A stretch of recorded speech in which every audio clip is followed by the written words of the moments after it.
Nous allons nous intéresser à la voie rectale.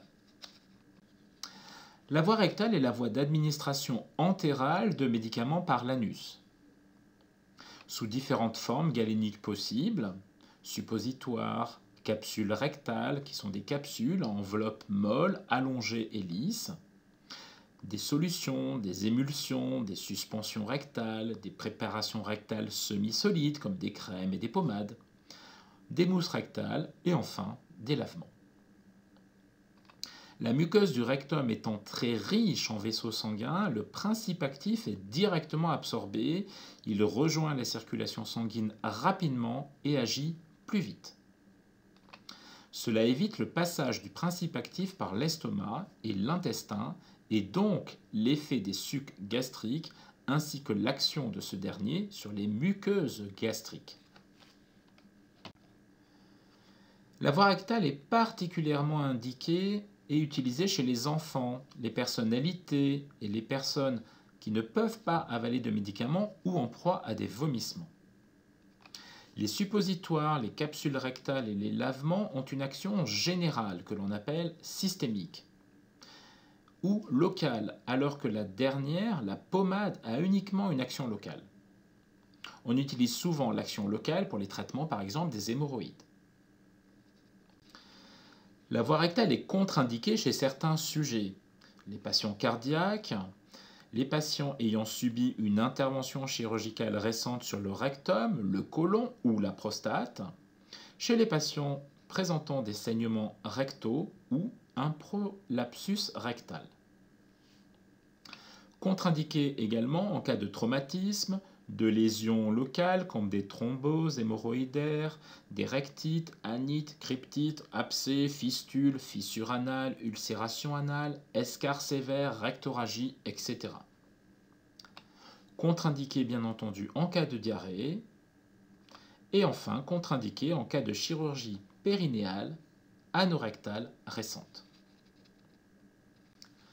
Concernant le déroulement du soin, vérification de la prescription médicale et identitovigilance au lit du patient. Fermer la porte et mettre la présence. Réaliser un traitement hygiénique des mains. Inciter le patient à aller à la selle et à uriner avant. Mettre des gants non stériles à usage unique. Retirer ou faire retirer les vêtements et sous-vêtements, puis installer le patient en position latérale sur le côté, jambes fléchies et genoux ramenés sur l'abdomen. Nettoyer la région anale avec de l'eau et un savon doux. Le médicament doit être sorti de son emballage et de son lieu de stockage extemporanément, c'est-à-dire de façon non anticipée au dernier moment. Si le suppositoire est trop mou, il est possible de le placer au réfrigérateur ou dans de l'eau froide pendant quelques minutes afin de faciliter son administration.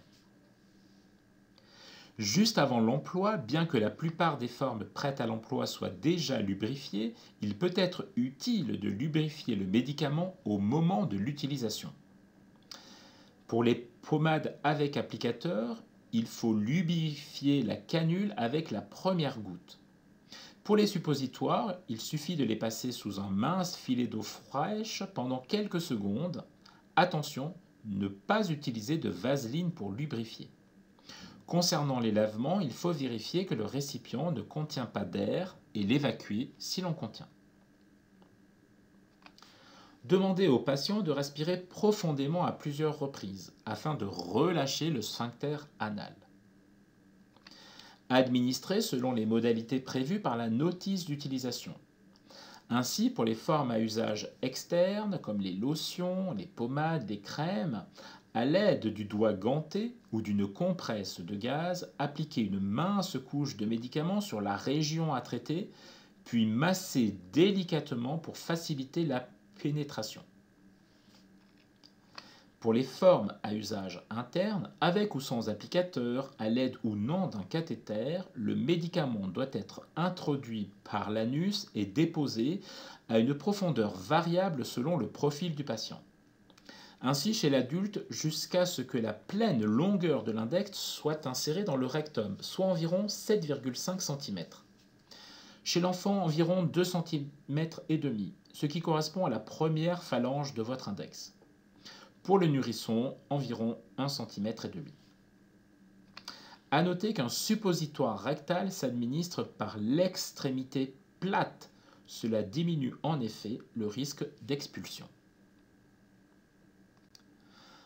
Après l'administration, à l'exception des cas où un effet évacuateur est recherché, les médicaments administrés par voie rectale sont destinés à être conservés pendant 30 minutes pour atteindre le plein effet thérapeutique.